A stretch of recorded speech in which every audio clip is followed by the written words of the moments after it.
I don't know my real name. For 13 years, my family called me Spare. My parents told the world they had triplets. They told the insurance company they had triplets. They collected $2. $8 million because they had triplets. They had quadruplets. I lived in the basement. No birth certificate. No school. No doctor visits except the ones my mother performed herself, drawing my blood, running tests, keeping a file by my mattress that I wasn't supposed to read. I read it. Universal donor. Perfect organ match. I wasn't their daughter. I was a contingency plan. An insurance policy made of flesh and bone in case my sisters ever needed. Parts. For 13 years, I thought this was love. I thought hiding meant protection. I thought the blood draws were normal. Then one of my sisters got sick, and my father started coming to the basement more often, looking at me differently, measuring something I couldn't name. My sisters figured it out before I did. On our 13th birthday, they came for me at 3 a.m. Glass shattered. 4 identical girls stood on the front lawn for the first time in our lives. The neighbors started counting. My mother's face went white. Here's what happened. The sirens cut through the quiet street before I understood what they meant. Red and blue lights washed over us in waves that made my eyes water and my head pound. I tried to count the police cars, but the numbers got mixed up in my brain and I had to stop.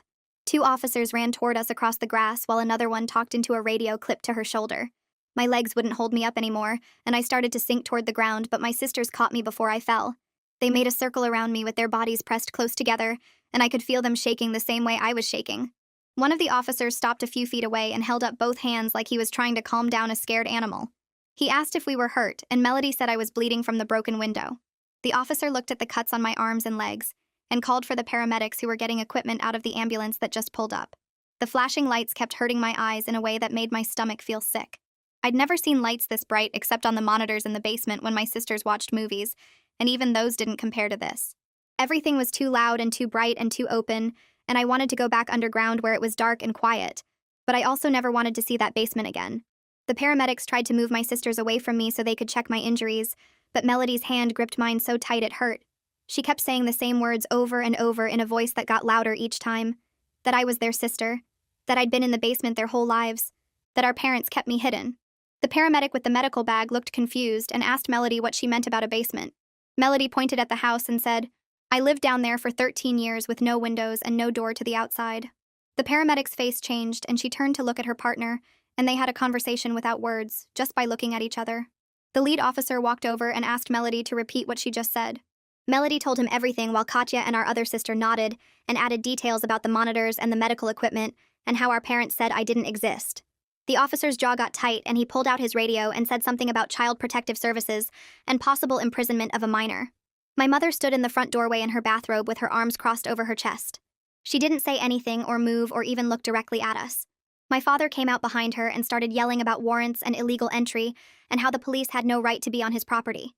The officer told him to step back inside the house and my father's face turned red, but he stopped yelling. A female officer came over with a blanket that smelled like something sharp and chemical that I'd never smelled before.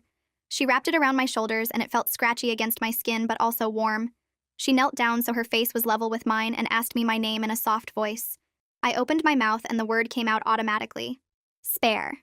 She wrote it down in a small notebook and I watched her pen move across the paper. Then she looked up at my mother and her expression changed into something hard and cold. My mother's face stayed blank for a few seconds, and then she finally spoke. She said my legal name wasn't on any documents because I was never born according to official records. The officer asked what she meant, and my mother explained that only 3 births were registered with the state. The officer's hand tightened on her pen, and she asked my mother if she was saying I didn't legally exist. My mother nodded once and went back to staring at nothing. The officer stood up fast and walked over to the lead officer, and they talked in low voices while looking back at me. More police cars arrived and officers started putting up yellow tape around the front yard. Neighbors came out of their houses in pajamas and robes to watch what was happening. I heard one woman counting out loud as she pointed at me and my sisters. 1, 2, 3, 4. She said it twice like she couldn't believe what she was seeing. A silver car pulled up at exactly 4:30 according to the clock on the ambulance dashboard that I could see from where I sat on the grass.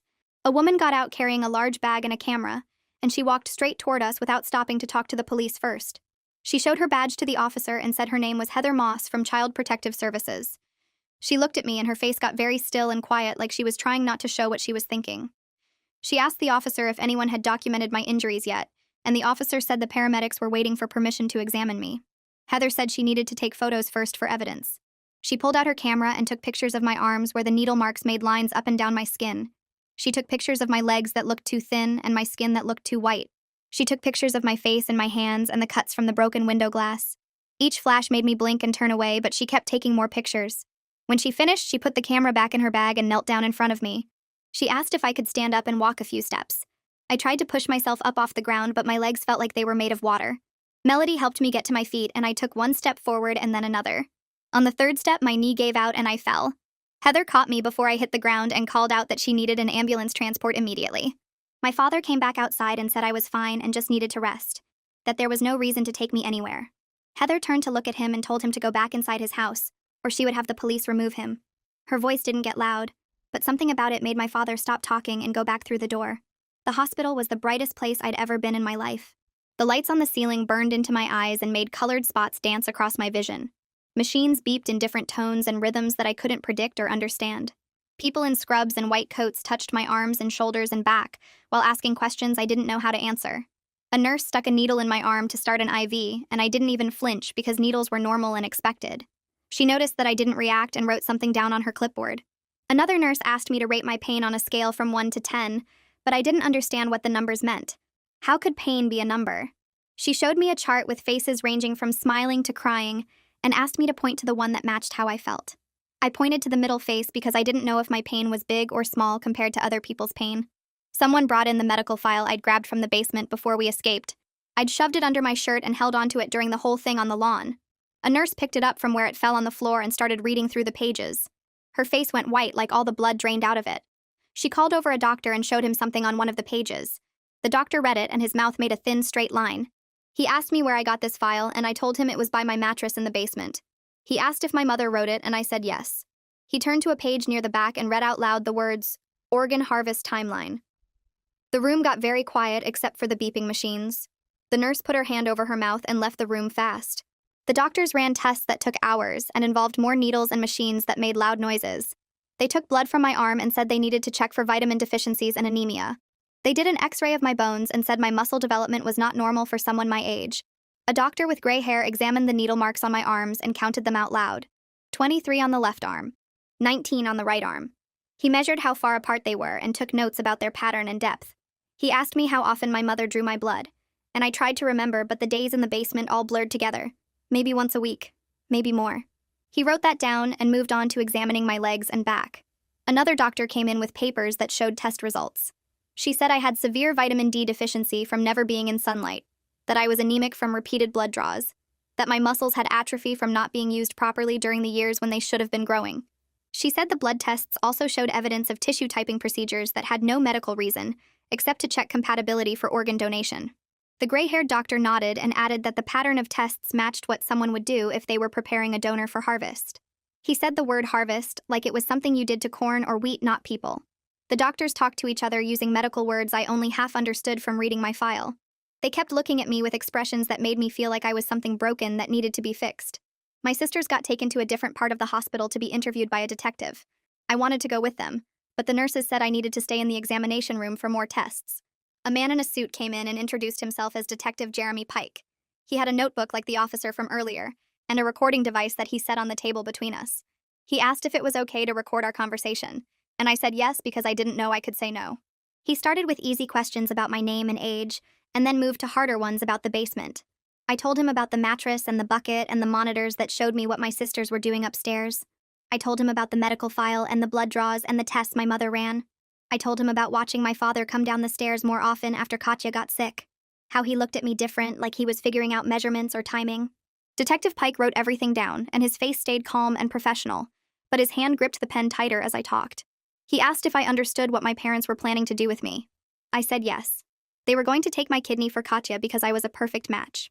He asked if anyone ever explained this to me directly, and I said no, but I read it in the file. He asked if I knew that what my parents did was illegal and wrong. I said I was starting to understand that now, but for a long time I thought it was normal, because it was the only life I knew. Detective Pike left to interview my sisters, and I got moved to a hospital room on the 3rd floor. A social worker came in while the nurses were getting me settled in the bed. She had brown hair pulled back in a ponytail, and she sat in the chair next to my bed. She said her name, but I forgot it immediately, because too many people had told me their names today. She explained that I would need to stay in protective custody, while they investigated my parents. I asked what investigate meant if the evidence was right there in the medical file and the basement, and the fact that I existed when I wasn't supposed to. She said legal processes take time, and they need to build a case that will hold up in court. That they need to gather all the evidence and interview everyone and make sure everything is documented properly. She said my parents would be arrested and charged with crimes, but the exact charges would depend on what the investigation found. I asked what would happen to my sisters, and she said they would be placed with a relative temporarily while the case moved forward. I asked if I could go with them, and she paused before answering. She said I needed specialized care that a regular family placement couldn't provide right now, that I would go to a different facility where they had staff trained to help children who had been through extreme situations. The word different made my chest feel tight. The word separated made it worse. My sisters came to say goodbye the next afternoon. Heather had decided they would stay with their maternal aunt starting that night. I was transferred to a group home for children in protective custody the following morning. We sat in my hospital room and nobody knew what to say. Katya kept apologizing and I kept telling her it wasn't her fault, but she wouldn't stop. Melody held my hand like she was afraid I would disappear if she let go. Our other sister sat in the corner chair and cried quietly. A nurse knocked and said it was time for them to leave. Melody's hand tightened on mine and she asked if she could stay just a little longer. The nurse said no, the social worker was waiting downstairs. My sisters stood up slowly like their bodies were heavy. They each hugged me and promised they would visit as soon as they were allowed. I watched them walk out the door and down the hallway until they turned the corner and I couldn't see them anymore. The room felt too big and too empty and too quiet. I pulled the blanket up over my head and cried for the first time since we stood on the lawn. I cried for the basement and the life I thought I had. I cried for my sisters who felt guilty about things they couldn't control. I cried because being rescued was supposed to feel better than this. But instead, it felt like I'd traded one kind of cage for another. The crying made my chest hurt and my throat raw, but I couldn't stop. A nurse came in and asked if I needed anything. I said I wanted my sisters back. She said they would visit soon. I said soon wasn't the same as now. She didn't have an answer for that.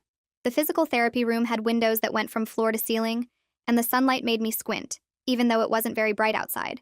A man with gray hair and a kind face introduced himself as Thomas and asked if I was ready to start working on getting stronger. He explained everything before he did it, showing me the exercises first on himself, and when he needed to adjust my posture, he always asked permission before touching my shoulder or arm. We started with standing up from a chair without using my hands, which seemed easy until I tried it and my legs shook so bad I had to grab the armrests. So Thomas said that was normal for someone whose muscles hadn't been used properly, and we practiced it 10 more times until I could do it twice without shaking. Next, he had me walk across the room while he watched how I moved, and he pointed out that I leaned too far forward and didn't swing my arms right. He showed me how to walk with better posture, and we practiced back and forth until my legs hurt, and I asked to sit down. Thomas said we made good progress for day 1 and scheduled 3 more sessions for the week. The next morning, a woman with short black hair came to my room and said she was the hospital psychiatrist. She asked me questions about what I remembered from the basement, what my sisters taught me, and how I felt about being in the hospital now.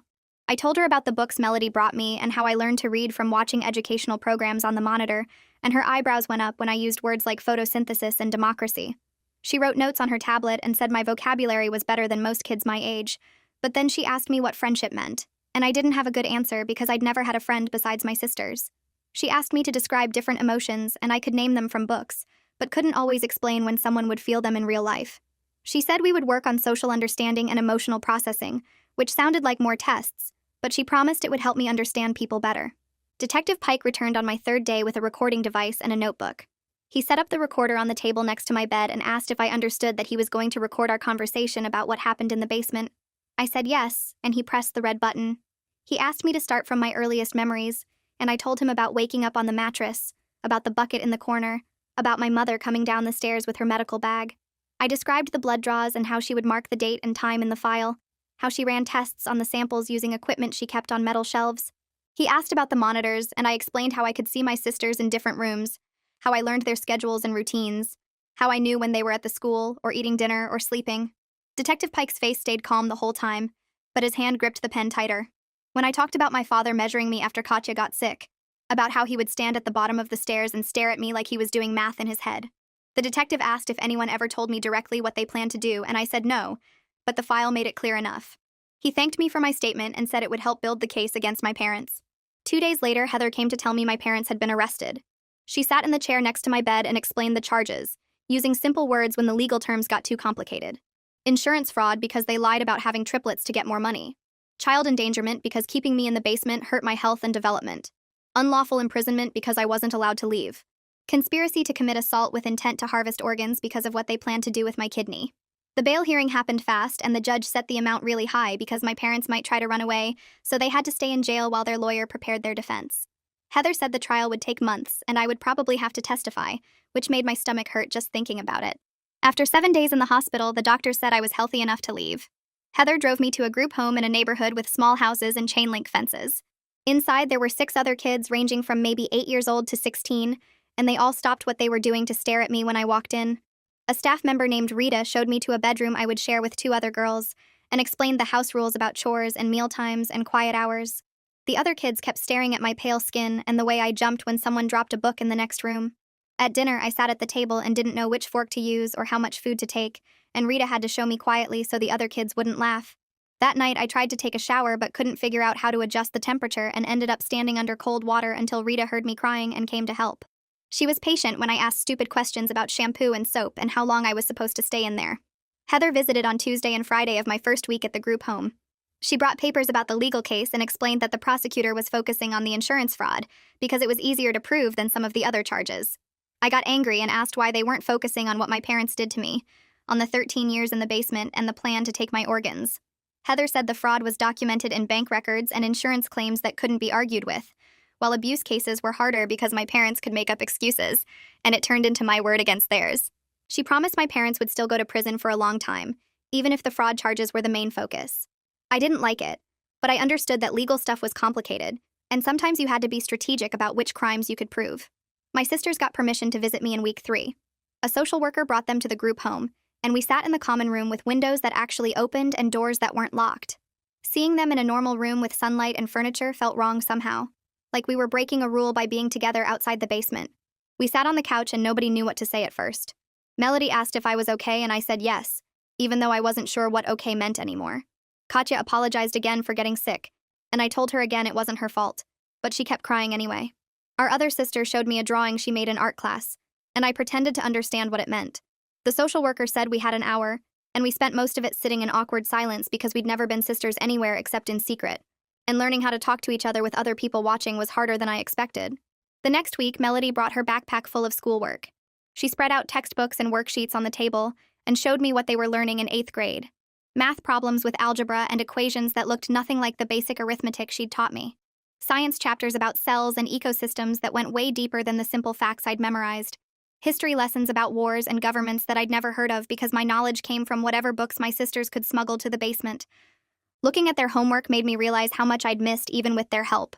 Reading was one thing, but understanding history required knowing about the world, and science needed experiments and observations I'd never been able to do. Melody saw my face and promised they would help me catch up, but the gap between what I knew and what I needed to know felt impossible to cross. Katya's health got worse during my 4th week at the group home. Heather told me during her Friday visit that Katya's doctors wanted to put her on the transplant waiting list through the official system. At our next visit, Katya cried and said she felt guilty that her kidney problems caused everything that happened. I had to explain that our parents made their choices long before she got sick, that they'd been planning to use me from the day I was born, that her illness just gave them a reason to act on what they always intended to do. She kept saying she was sorry, and I kept saying it wasn't her fault until the social worker said our time was up. A man from the prosecutor's office came to interview me specifically about the insurance fraud. He asked detailed questions about what I overheard my parents saying and what documents were in the medical file. I described the papers that showed they told the insurance company they had triplets, that triplets were worth $2.8 million because multiple births were high risk. I explained that quadruplets only got $50,000 because they were so rare the insurance companies had different rules, so my parents hid me to get the bigger payout. The money paid for the house with the basement where they kept me, paid for my sister's private school, paid for the medical equipment my mother used to run tests on me. He recorded everything and said this evidence would be central to the prosecution's case. I asked if the insurance company would want their money back, and he said probably, but that wasn't my problem to worry about.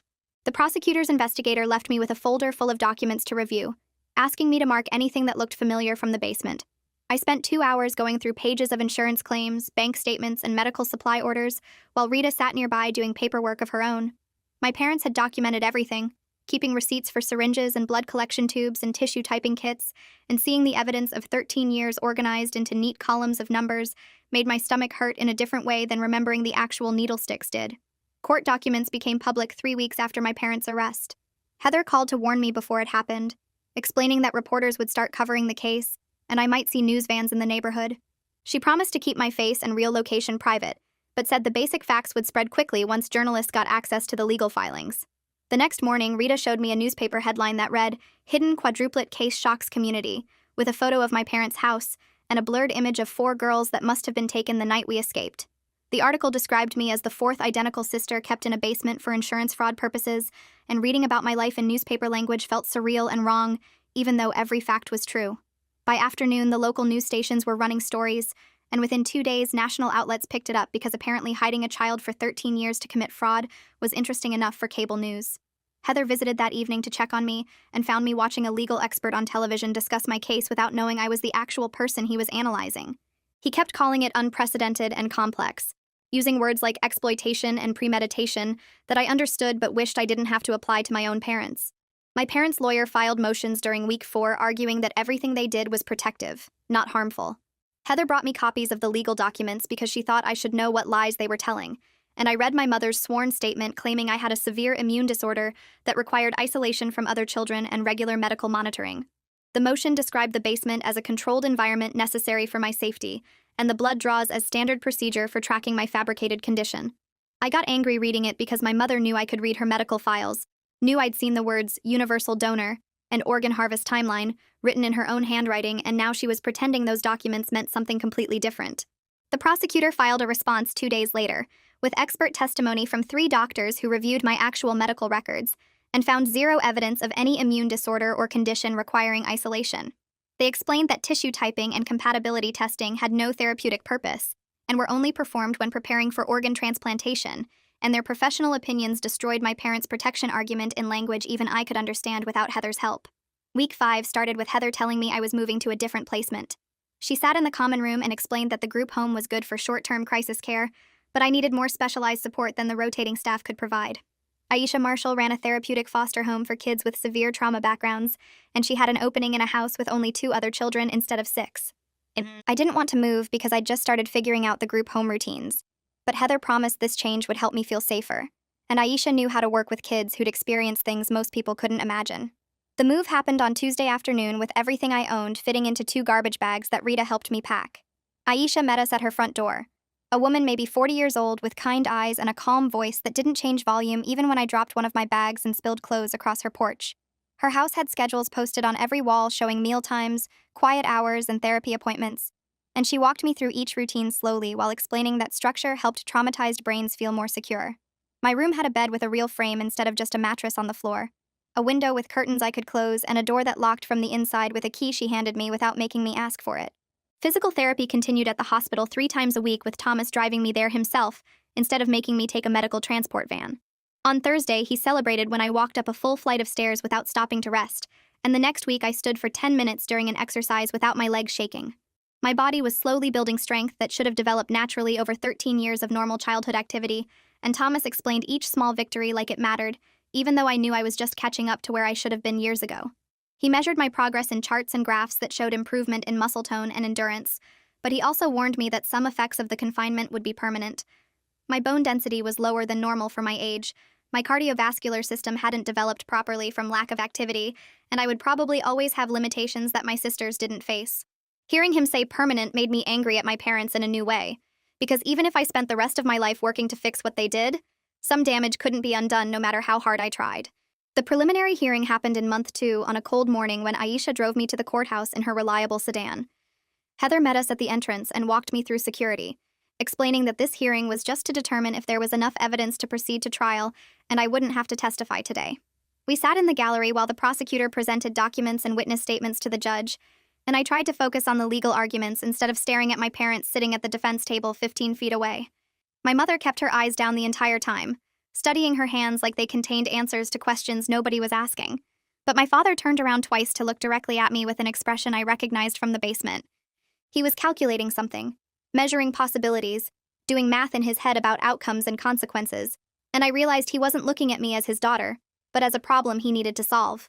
The judge took 30 minutes to review the evidence before ruling there was sufficient cause to proceed to trial, and my father's face stayed blank while my mother finally looked up with tears that might have been real or might have been performance for the court.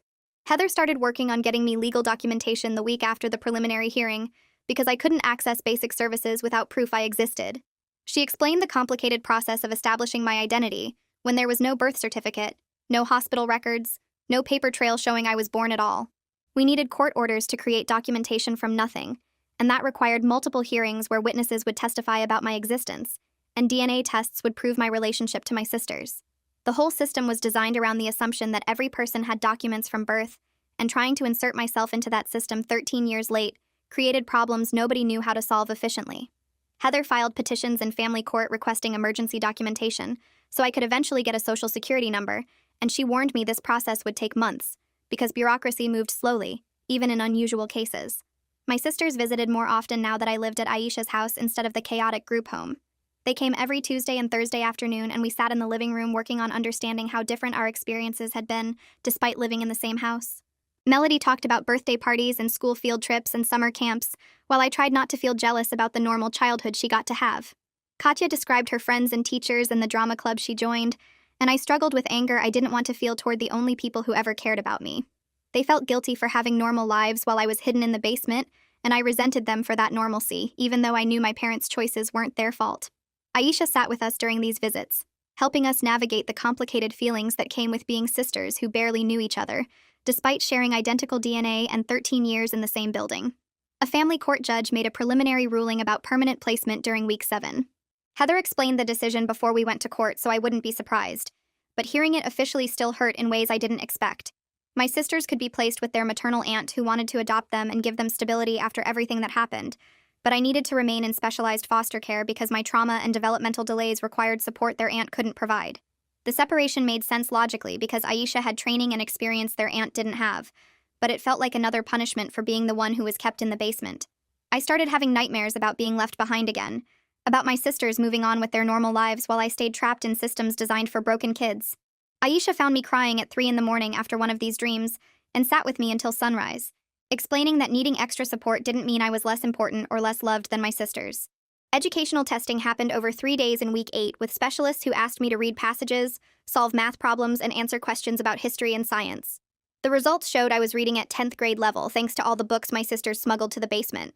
But my math skills topped out around 5th grade, and my science knowledge had huge gaps because I'd never done experiments or observations. Social studies was worse because understanding history required knowing about the world, and my world had been one room with concrete walls and no windows for 13 years. The testing coordinator met with Aisha and me to explain they were creating a customized learning plan that would acknowledge both my abilities and my deficits, and a team of tutors would start working with me individually to help me catch up. Looking at the assessment results made me realize how much I'd missed even with my sister's help, and the gap between what I knew and what I needed to know felt impossible to cross. The prosecutor visited Aisha's house during week 9 to discuss a plea deal she'd offered my parents. She sat at the kitchen table and explained that she'd proposed they plead guilty to insurance fraud and child endangerment in exchange for dropping the more serious charges and recommending sentences that would run at the same time instead of one after another. Their lawyer advised them to take it because the evidence was strong and a trial risked much longer prison time. But my father refused to accept any deal that required admitting wrongdoing. The prosecutor seemed frustrated when she told me this, explaining that my father insisted they did nothing wrong and were protecting me from a dangerous world that wouldn't understand my special needs. She asked if I wanted to write a victim statement that might convince them to reconsider. But I didn't know what words could make my father see that keeping me in a basement for 13 years wasn't protection, no matter what lies he told himself to sleep at night. I wrote the letter declining Uncle Gary's meeting request, but Heather brought him to the foster home anyway 3 days later. She knocked on my bedroom door and said someone wanted to meet me. And when I came downstairs, a man who looked like my father, except older and softer, stood in Aisha's living room holding a stuffed elephant. He said his name was Gary, and he was sorry he didn't know sooner, that my father always had explanations when he asked about the basement renovations, or the soundproofing, or why they never had a 4th daughter at family gatherings. His voice shook when he talked, and I watched his hands squeeze the elephant's trunk over and over, while he explained he suspected something felt wrong, but trusted his brother's answers because family members don't usually hide children in basements. I didn't say anything for 5 minutes, and Aisha sat beside me on the couch waiting for me to decide how I felt about this man who shared my father's DNA, and maybe could have saved me if he'd asked better questions. Finally, I told him I didn't know if I wanted his help, because help 13 years ago would have meant something. But help now just felt like guilt trying to fix itself, and his face crumpled. But he nodded and left the elephant on the coffee table before Heather walked him back to his car. The therapist's office had soft lighting and chairs that didn't match, and a box of tissues on every surface like she expected people to cry constantly. She asked me to describe a normal day in the basement, and I listed the routine of waking up, doing exercises my sisters taught me, reading books, waiting for visits, and she stopped me to ask if I thought that sounded like love. I said yes because my parents kept me safe from the dangerous world, and she pulled out photos of other children my age at parks, at schools, at birthday parties, asking if those children looked unsafe or unloved. The pictures confused me because I'd seen my sisters in similar photos, but never understood that other families didn't keep spare children in basements just in case. And the therapist said very gently that protection means teaching someone to handle the world, not hiding them from it completely. We spent an hour going through examples of what parents normally do versus what mine did, and every comparison made my chest feel tight because I kept wanting to defend their choices even while knowing the defense didn't make sense. She gave me homework to write down 3 things my parents did that I thought were normal, and 3 things I now recognized as wrong. And walking back to Aisha's car, I couldn't stop thinking about how 13 years of believing something doesn't disappear just because someone shows you different pictures. Melody brought a photo album to the house on Thursday afternoon, and Katya carried a second one, and they spread the pictures across Aisha's dining room table like evidence in a trial. Birthday parties with cakes shaped like princesses and castles, school concerts where they wore matching dresses, family vacations to beaches where they built sand castles and collected shells, Christmas mornings with presents stacked under trees I never knew existed in our house. I picked up a photo from their 8th birthday, showing all 3 of them wearing crowns and blowing out candles. While my parents smiled in the background and the date stamp said I'd been in the basement during this exact moment, probably doing exercises or reading a book my sisters smuggled down the week before. Melody pointed to another picture from a science fair where she'd won 2nd place for a project about plant growth, and I realized she'd learned about photosynthesis and soil composition while teaching me basic addition from a textbook she stole from the school. Every image showed them living full, complicated lives with friends and teachers and experiences, while I existed in one room with concrete walls and a mattress and a medical file that defined my only purpose. The pain felt different from physical hurt, something that started in my stomach, and spread through my chest until I couldn't breathe properly. And when Melody saw my face, she started crying and saying she was sorry over and over, even though the photos weren't her fault. The prosecutor called Aisha's house during week 10 to schedule trial preparation meetings, and I threw up in the bathroom after hanging up the phone. She wanted to meet twice a week for the next month to help me practice answering questions about the basement, about the medical tests, about what I understood regarding why my parents kept me hidden. The idea of speaking in front of strangers while my parents sat 15 feet away listening made my hands shake so badly I couldn't hold a glass of water without spilling it. Aisha drove me to the prosecutor's office on Tuesday morning, and the woman had kind eyes but asked horrible questions about whether my mother explained what the blood draws were for and whether my father ever discussed what would happen if my sisters got sick. I tried to answer honestly but kept stumbling over words because talking about the basement out loud to someone who would repeat it in court made the experience feel more real than it had while living through it. The prosecutor recorded my responses and said we'd practice until I could speak clearly and calmly because the jury needed to understand what happened without getting distracted by my emotions. And I wanted to ask how anyone could hear about a child kept in a basement for organ harvesting without feeling emotional. But I understood she meant I needed to be functional enough to communicate facts. Heather called with news about Katya in month 3, her voice excited when she explained that an anonymous donor kidney had become available through the official transplant list. The surgery was scheduled for the following week and would prove that our parents' claims about needing my organs urgently were complete lies, since the medical system could provide what Katya needed without harvesting parts from me. I asked if I could visit her before the surgery, but Heather said the hospital had strict rules about who could be in transplant patient rooms, and I wasn't legally her sister yet, according to the documentation that still didn't exist. The surgery took 6 hours and went well, according to the text message Melody sent. And 3 days later, Katya was awake and recovering when Heather finally got permission for me to visit for 20 minutes. She looked tired, but her color was better than I'd seen through the basement monitors, and she held my hand while saying she was going to spend her second chance at life, making sure I got a real first chance at mine.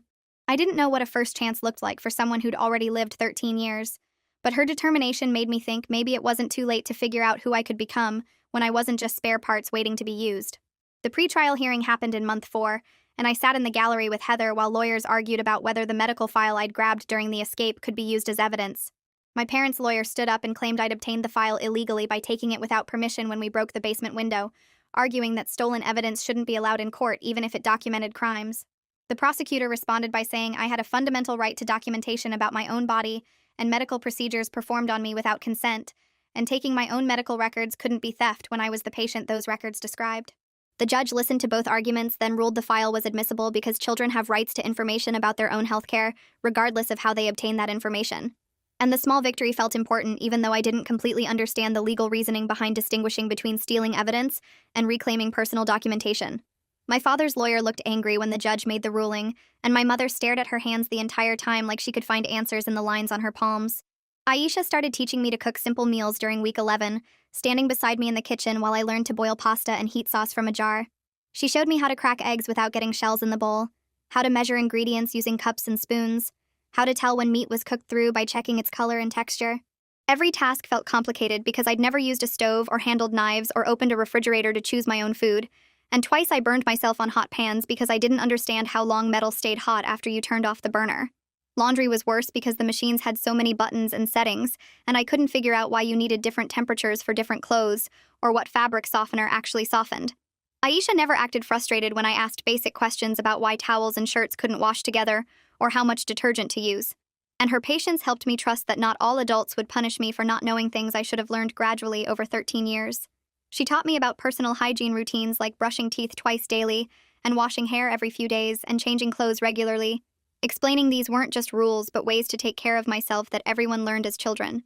I realized my mother had controlled even these basic aspects of my existence, deciding when I was clean enough or what clothes I wore, and learning to make these tiny choices for myself felt like practicing a kind of freedom I didn't know existed.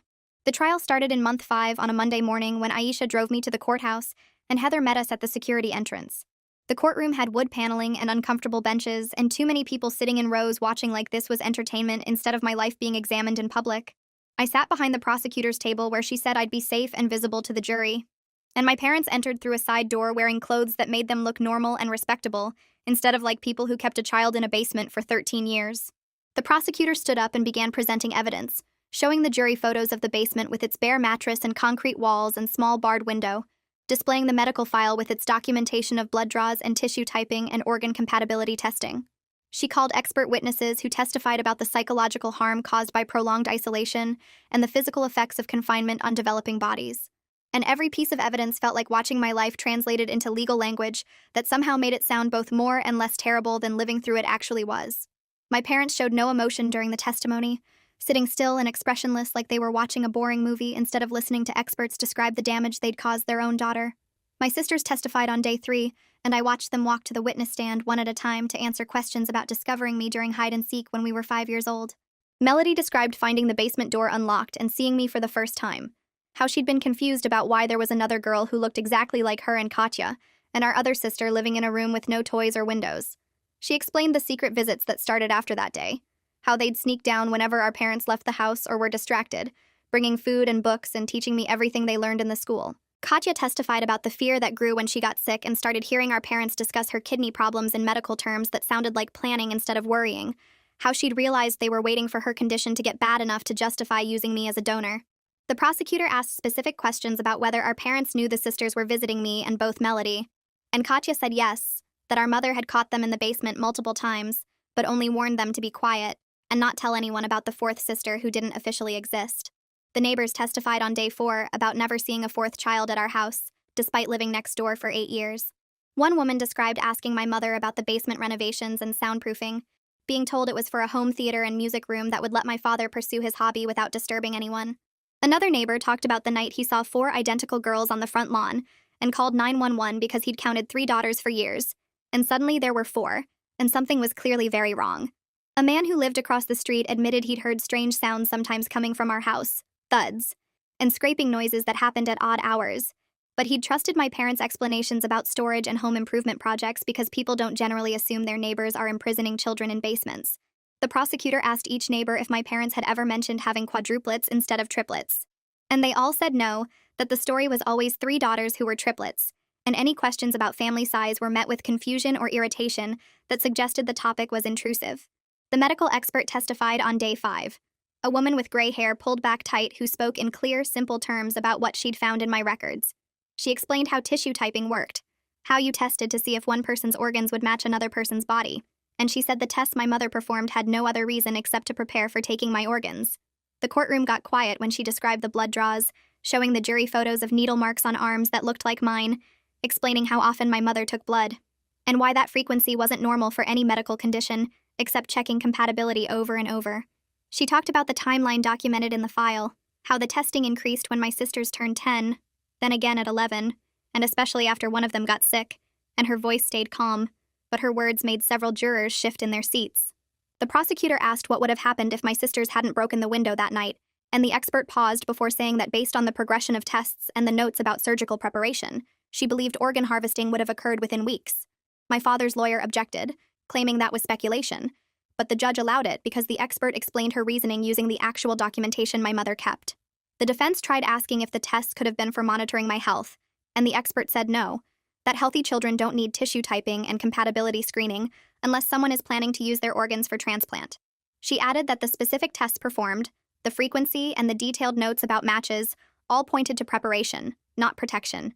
And when she finished testifying, I watched 2 jurors wipe their eyes.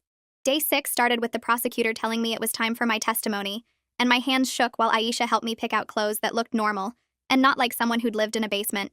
The courtroom felt smaller when I walked to the witness stand.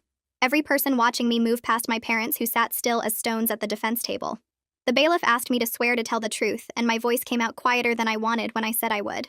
The prosecutor stood up and smiled at me, the kind of smile that said she knew this was hard, and she started with easy questions about my age and whether I understood why we were here. Then she asked me to describe where I lived for 13 years, and I told the jury about the basement with concrete walls and one small window with bars that let in almost no light.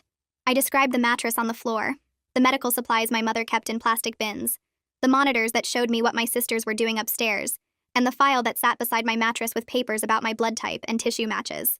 The prosecutor asked how often my mother came to the basement, and I said almost every day, sometimes to bring food, sometimes to draw blood, sometimes just to check on me and make sure I wasn't sick. She asked what my mother told me about the blood draws, and I explained that she said it was to keep me healthy, to make sure my body was working right, and I believed her because I didn't know any different. The prosecutor showed me photos of the basement taken after the escape, and I confirmed that was where I slept, where I ate, where I spent every hour of every day for 13 years. She asked if I ever went upstairs, and I said no, that the door stayed locked, and my mother told me the outside world was dangerous for someone like me.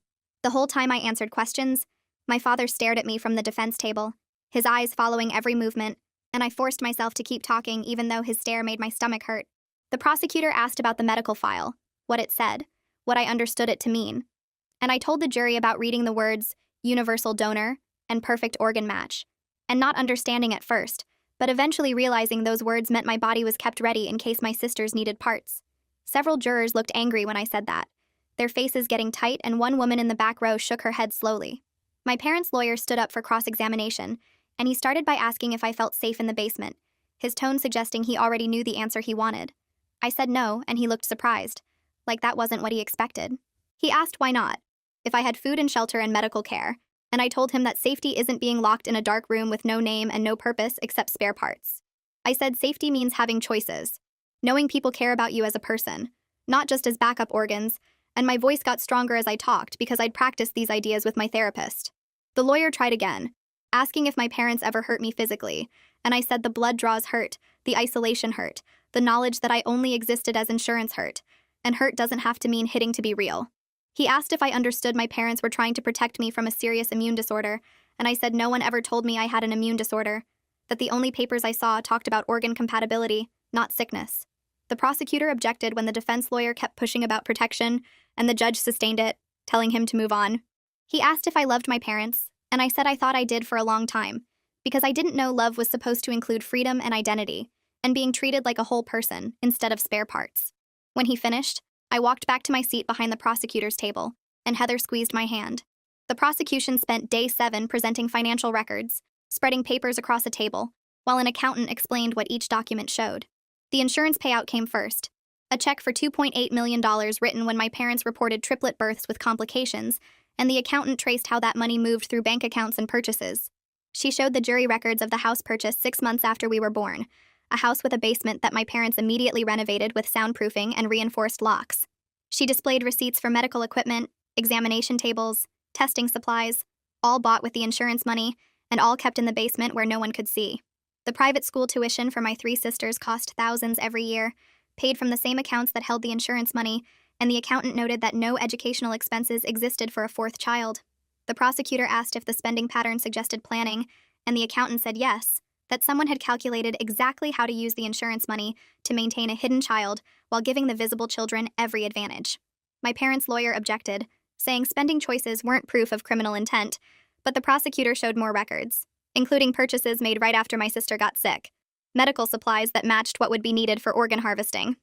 The accountant explained that normal parents facing a child's illness would pay for doctors and treatment, not buy surgical equipment to use at home. And the jury looked at my parents with expressions that suggested they were understanding the full scope of the fraud. The money trail showed everything was calculated, that from the moment my parents claimed triplets instead of quadruplets, they'd been building a system to keep me hidden and ready, and every purchase, every choice, every dollar spent proved they knew exactly what they were doing. Defense witnesses started on day 8, people from our neighborhood and my parents' church, who stood up to say what good parents they were, how devoted, how active in the community. One woman talked about my mother volunteering at the school events, always smiling, always helpful, and she said she couldn't believe someone that kind would hurt a child. A man from my father's work described him as honest and hardworking, someone who cared about his family above everything, and he insisted there must be some mistake. The prosecutor stood up for cross-examination after each witness, and she asked the same question every time. Did you know about the 4th child? Every witness said no, and the prosecutor let that answer sit in the air for a moment before asking how devoted parents could hide an entire human being for 13 years. She asked the school volunteer if hiding a child seemed consistent with caring about children, and the woman stammered that she didn't know about that part. She asked my father's coworker if honest people usually commit insurance fraud and keep children in basements, and he said he only knew my father at work. After 5 witnesses, the pattern was clear. Everyone thought my parents were good people. Because my parents made sure no one saw the truth, and the prosecutor pointed out that the ability to maintain a false image for years actually proved how calculated and deliberate their deception was. The defense lawyer called one more witness, a doctor who said families sometimes make unconventional medical choices, but the prosecutor asked if keeping a child in a basement with no official medical care qualified as a medical choice, and the doctor admitted it didn't. When the defense rested, my parents' lawyer looked frustrated, and my mother stared at her hands like she'd been staring at them since the trial started. Closing arguments happened on day 9, the prosecutor standing up to summarize everything the jury had heard. She walked them through the timeline, from the moment my parents discovered they had quadruplets, through the decision to hide 1 child, and claim only 3, through 13 years of confinement and medical testing, to the night my sisters broke the window because they knew what was about to happen. She showed the photos again, the basement, the medical file, the financial records, and she said these weren't the actions of protective parents, but of people who viewed their own child as a resource to be used. She talked about the $2.8 million, how that money bought a house with a basement perfect for hiding me, how it paid for soundproofing and locks and medical equipment, how every dollar proved the fraud was planned from the start. She described the medical evidence, the tissue typing, the compatibility testing, the timeline that showed preparation for organ harvesting, and she asked the jury to consider what would have happened if 4 identical girls hadn't stood on that lawn and forced neighbors to count. The defense lawyer gave his closing argument next, claiming my parents made unconventional choices to protect a sick child, that the basement was safer than exposing me to the world, that the medical tests were monitoring. He said the insurance fraud was wrong but understandable, that parents facing overwhelming medical costs sometimes make desperate choices, and he asked the jury to consider that my parents never actually harmed me physically. The prosecutor stood up for rebuttal and said that keeping a child in a basement for 13 years was physical harm, that planning to harvest her organs was harm, that denying her identity and personhood and freedom was harm, and that the only reason I wasn't physically damaged beyond repair was because my sisters intervened before the final harm could occur. The jury left to deliberate at 3 in the afternoon, and Heather took me to a waiting room where I sat with my sisters and tried not to think about what would happen if the jury decided my parents were right. The verdict came back 6 hours later, and we filed back into the courtroom while the jury foreman stood up. The judge asked if they'd reached a verdict, and the foreman said yes, and then he read the words guilty on all major charges. Guilty of insurance fraud, guilty of child endangerment, guilty of unlawful imprisonment, guilty of conspiracy to commit assault. My father's face stayed blank, but my mother started crying quietly, and my sisters grabbed my hands on both sides. The judge thanked the jury and set a sentencing hearing for 2 weeks later, and we left the courtroom while reporters shouted questions we didn't answer. Sentencing happened on a Thursday morning, and the courtroom felt different, heavier somehow, like everyone knew this was the moment that would define consequences. The judge reviewed the charges, the evidence, the testimony, and she said my parents' actions represented a profound betrayal of parental duty and human decency. She gave my father 5 years in prison for insurance fraud and child endangerment, and my mother 4 years with credit for cooperation. Heather explained later that these were serious sentences, that most people charged with similar crimes got less time, but sitting in that courtroom listening to years that didn't match the 13 years I spent in the basement made me feel like the math was wrong. My father was let out first, and he looked at me one last time before the bailiff took him through the side door, and I couldn't read anything in his expression.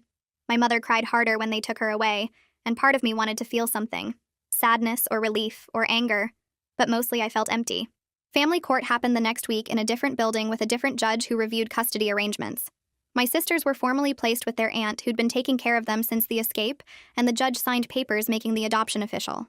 I remained with Aisha in therapeutic foster care because the judge said I needed specialized support that my sister's aunt couldn't provide, and hearing that decision felt like being separated all over again, even though I understood the reasoning. The judge explained the arrangement was temporary, that once I was stable enough, we could revisit whether I could join my sisters.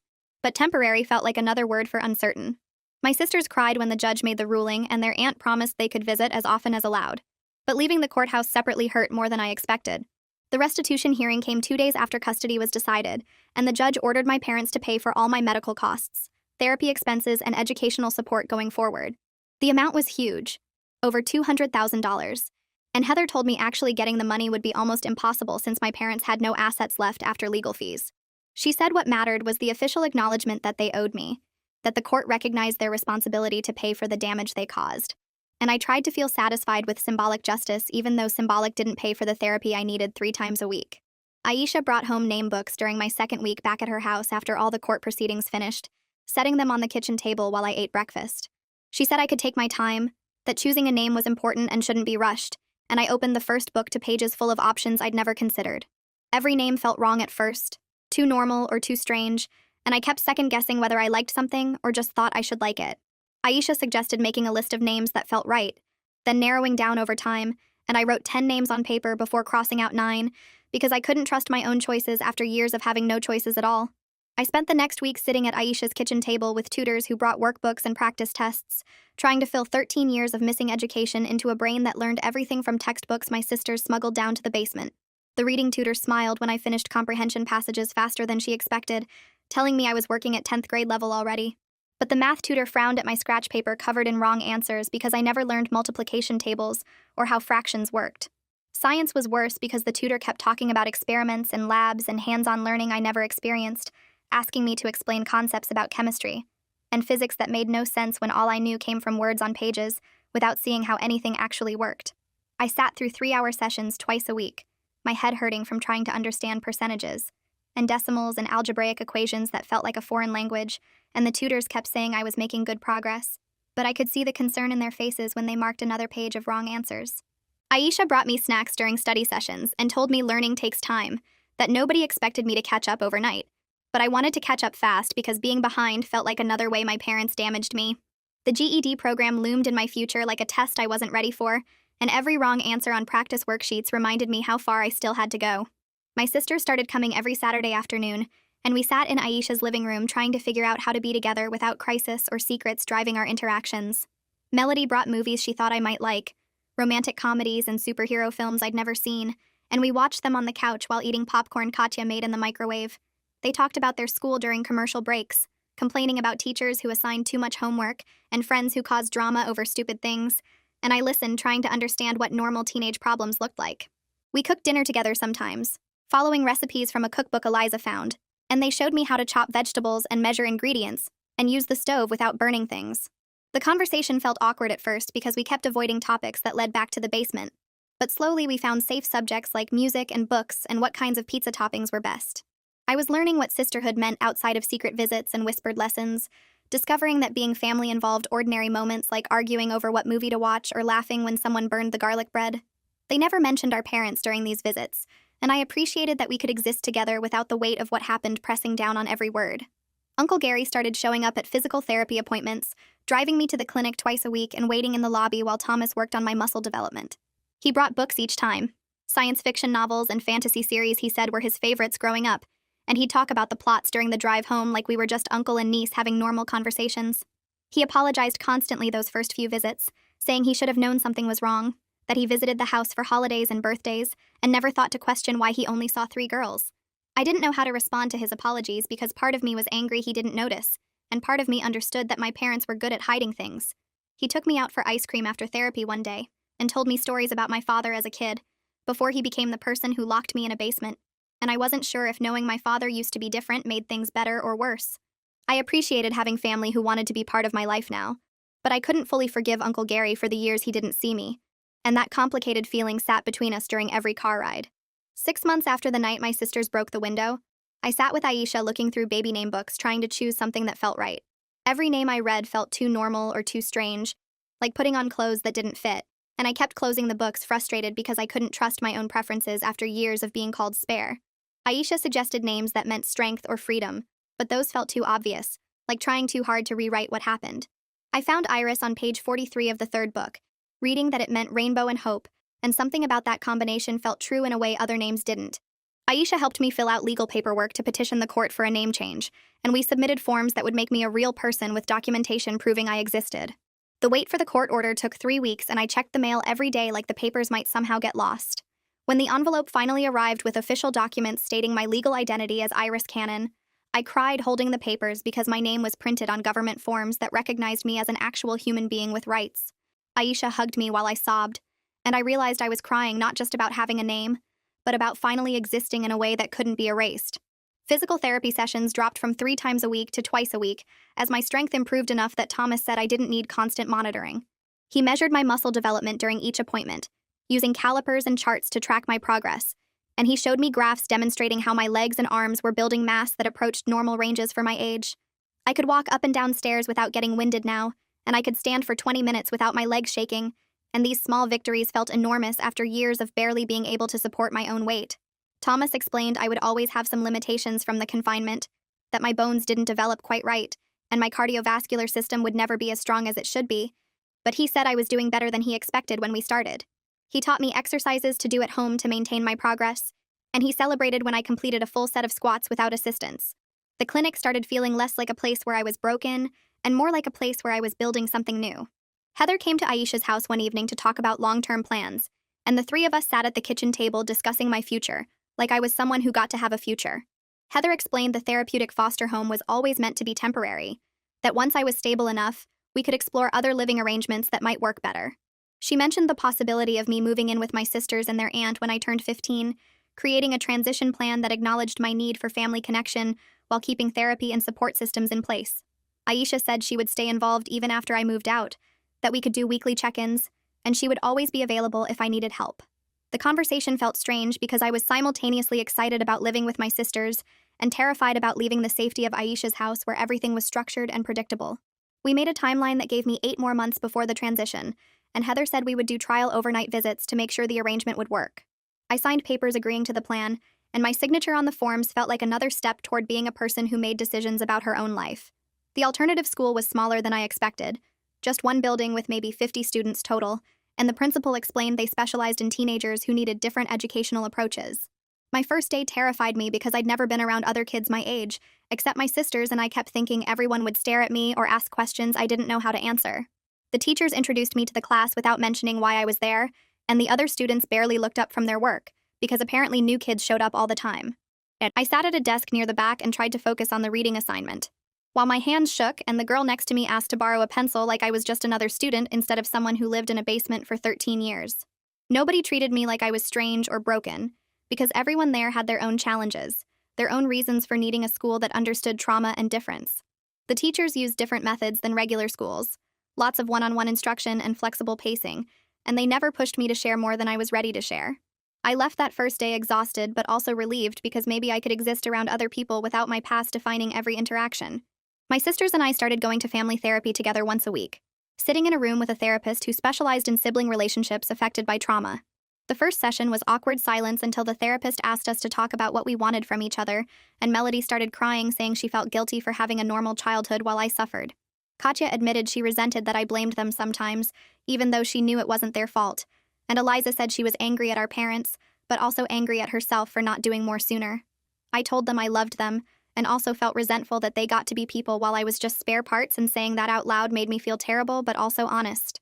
The therapist helped us understand that all these feelings could exist together, that love and resentment and guilt and anger could be true simultaneously, and that building real relationships meant acknowledging the complicated truth instead of pretending everything was fine. We worked through exercises about communication and boundaries, learning how to talk about the basement without it destroying us, and slowly we started building connections that weren't defined entirely by what our parents did. 7 months after the escape, I packed an overnight bag for my first visit to my sister's house with their aunt.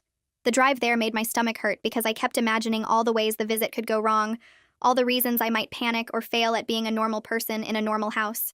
Their aunt met me at the door and showed me to a guest room with windows that opened and curtains I could close, and a door with a lock on the inside. I tested the lock 3 times to make sure it actually worked, and my sisters laughed, but not in a mean way, understanding why I needed to check. We ate dinner together at a real dining table, and their aunt asked me questions about school and therapy, like she genuinely wanted to know the answers. That night, I lay in bed staring at the windows, watching streetlights through the glass, and I made it until 3 in the morning before the panic hit. I locked myself in the bathroom trying to breathe through the fear, and Melody found me there 20 minutes later and sat on the floor with me until the sun came up. We didn't talk much, just existed together while my breathing slowly returned to normal, and in the morning, their aunt made pancakes like nothing unusual had happened. I survived the overnight visit, and that felt like progress even though I spent half of it having a panic attack. GED classes started at a community center that ran programs for teenagers working toward their credentials, and I was placed in an accelerated track for students with strong reading skills, but gaps in other subjects. The instructor explained the goal was to get me ready to take the actual test by age 16, which would put me only slightly behind my sister's timeline for graduating high school. I sat in a classroom with 8 other students who were there for different reasons, dropouts and kids from alternative situations, and nobody asked why I needed a GED instead of a regular diploma. The classes covered math, science, social studies, and language arts, moving faster than regular school because everyone there was motivated to catch up. I struggled with the science sections that required understanding experiments and lab work, but the instructor gave me extra materials to study and said I was making solid progress. The math remained challenging, but I was learning to work through problems step by step instead of giving up when equations confused me. Taking the GED classes made me feel like I was moving toward something real. Like maybe I could catch up to where I should have been if my parents hadn't stolen 13 years from me. Heather came to Aisha's house 2 weeks after the sentencing with papers about a victim-offender dialogue program. She explained the program let victims meet with the people who hurt them in a controlled setting, with trained people there to make sure everyone stayed safe. My parents had been moved to different prisons to start their time, and they could request these meetings if I wanted to participate. I listened to her explain how it worked, and felt my stomach twist into knots thinking about sitting in a room with my father and mother while they talked about what they did to me. Heather said I didn't have to decide right away, and that many victims found it helpful, but only if I felt ready. I told her I wasn't ready, and might never be ready, because hearing them try to explain or apologize wouldn't change the 13 years I spent in the basement.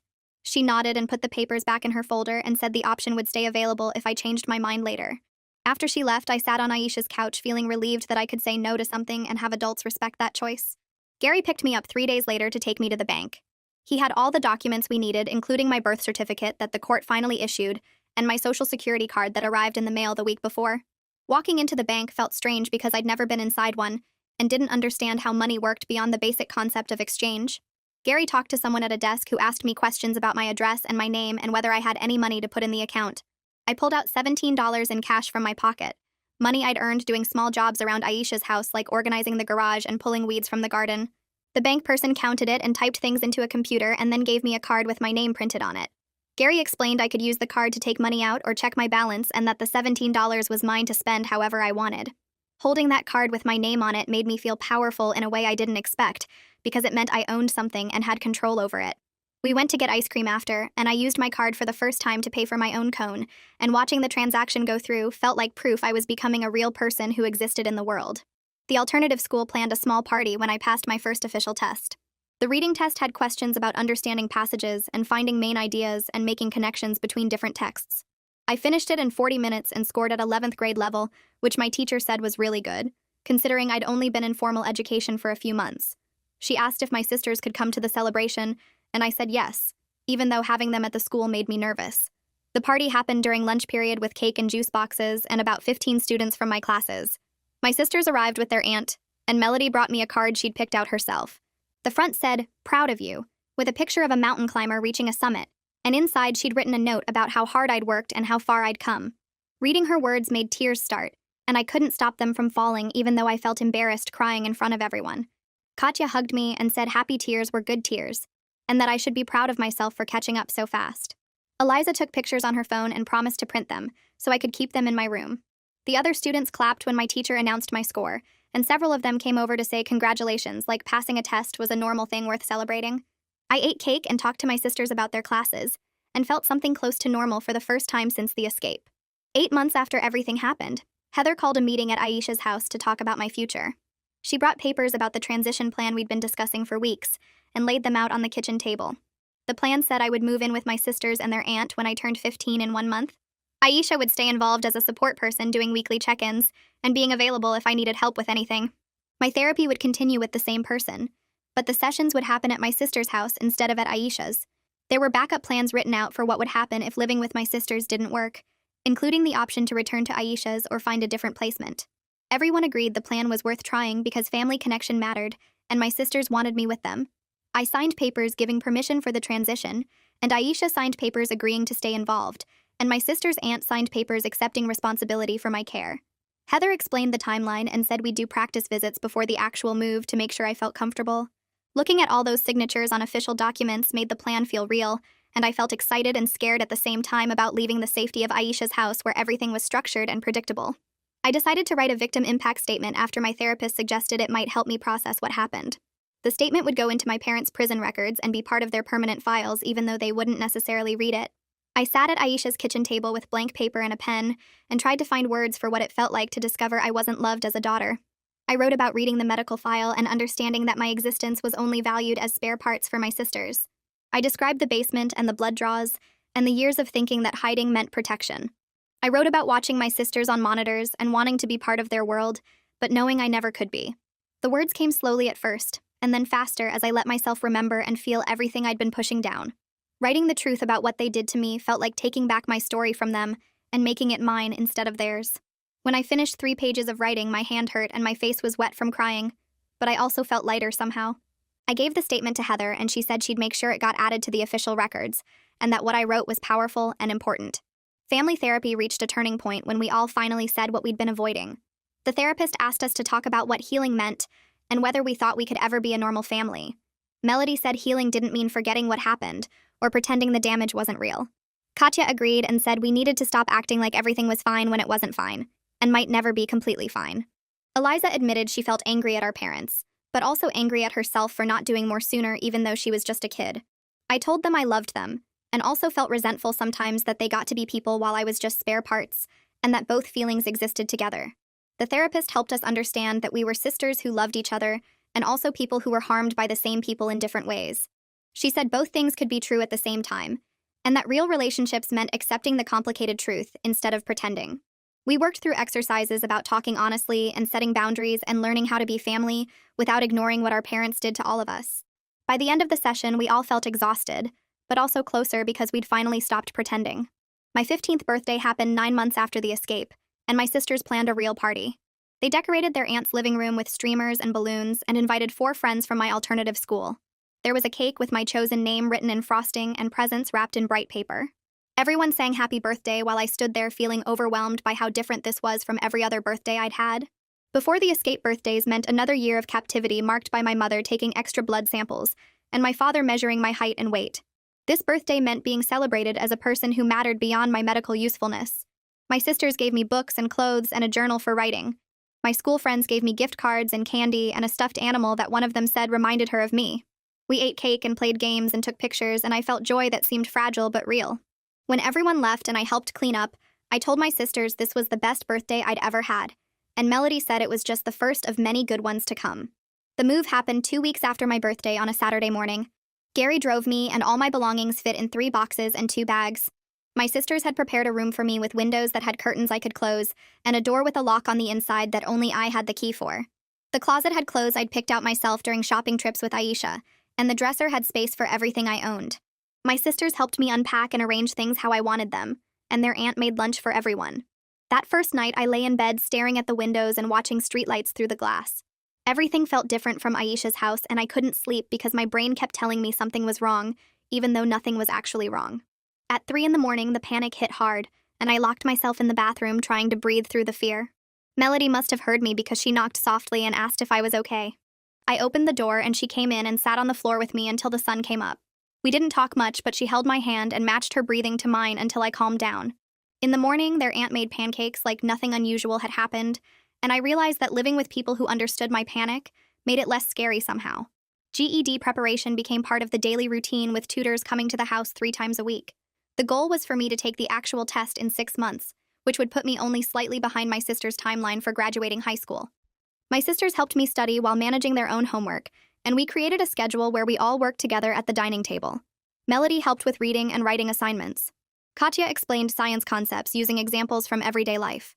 Eliza worked through math problems with me step by step until the equations made sense. Their aunt made sure we took breaks and ate snacks and didn't push too hard. Learning together felt different from them teaching down to me like they used to do in the basement. Now we were all students working toward our own goals and helping each other along the way. The tutors said I was making good progress, and that taking the test at 15 was realistic if I kept working at this pace. 10 months after the escape, I walked into my therapy session and sat down without crying or panicking. My therapist noticed right away and asked what felt different.